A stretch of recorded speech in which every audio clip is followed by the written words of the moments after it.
Très chers téléspectateurs de Cathol TV Gabon, bonsoir, soyez les bienvenus pour ce flash d'information du lundi 15 juillet 2024. Magistère universel. Hier, dimanche 14 juillet 2024, lors de la prière de l'Angélus place Saint-Pierre, en présence des milliers de fidèles, le pape François a centré son exhortation sur l'envoi en mission des disciples par le Christ, qui en les envoyant deux par deux leur conseille de ne prendre avec eux que le nécessaire.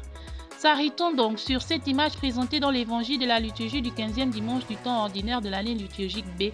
Le souverain pontife a relevé que l'annonce de la bonne nouvelle ne se fait pas seul, mais ensemble. Le Saint-Père invite à cultiver la communion, l'harmonie entre nous et la sobriété qui sont selon lui des valeurs importantes pour notre vie chrétienne et pour notre apostolat.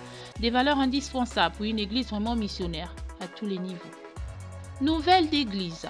La communauté missionnaire de Villa Regia a offert à tous les jeunes de la commune de Yopougon sans distinction religieuse ni de provenance un rayonnement de plus de 6000 ouvrages de littérature pour enfants portant sur le développement personnel ou les sciences sociales et compte environ 200 abonnés. Outre le défi de la numérisation, la bibliothèque se doit de relever le défi de la lecture.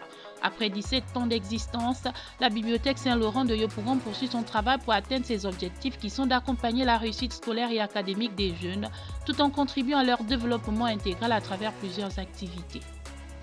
Magistère local.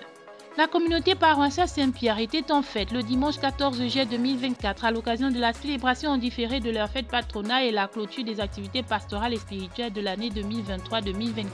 Entouré de toute l'équipe presbytérale, son Excellence Monseigneur Jean-Patrick Ibaba, archevêque métropolitain de Libreville, a présidé la messe d'action de grâce. Dans son homélie, Monseigneur Jean-Patrick s'est appuyé sur les textes liturgiques du jour. Il a par la suite exhorté les fidèles à marcher dans la foi tout en comptant sur la providence divine et faire confiance en ce Dieu qui ne peut jamais abandonner ses enfants. Au terme de cette célébration eucharistique, l'archevêque a procédé à la bénédiction de la nouvelle chapelle. Église en marche. Hier, dimanche 14 juillet 2024, les membres de la quasi-paroisse Saint-Albert-le-Grand et l'aumônerie catholique des universités et grandes écoles ont clos leurs activités pastorales et spirituelles pour le compte de l'année 2023-2024 par une messe qui a été présidée par l'abbé Lanide et Landou Wenceslas. Le père Victor Adamba, aumônier de la CUS, s'est référé à des textes liturgiques de ce dimanche pour exhorter les fidèles sur le sens de la mission d'évangélisation en famille pendant la période des vacances. Lancement des journées paroissiales des jeunes. La paroisse Saint-Jean-Baptiste d'Nzengayon a abrité ce lundi 15 juillet 2024 la messe d'ouverture des manifestations qui entrent dans le cadre de la célébration des journées paroissiales des jeunes sous le thème « Jeunes » à la suite des premiers missionnaires soyons témoins de l'évangile d'aujourd'hui. La messe a été présidée par l'abbé Foren Zengi Ounouédé, prêtre de l'archidiocèse de Libreville, qui dans son homélie a invité les jeunes à plus de responsabilité et de discernement devant certains choix de la vie.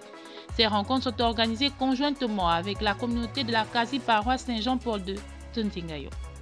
Chers téléspectateurs de Cathol TV Gabon, c'est ainsi que s'achève votre flash d'information de ce lundi 15 juillet 2024. Nous vous remercions de l'avoir regardé. En marche vers les 200 ans de l'histoire de l'évangélisation de l'Église catholique au Gabon, gardons la foi, l'espérance et la charité.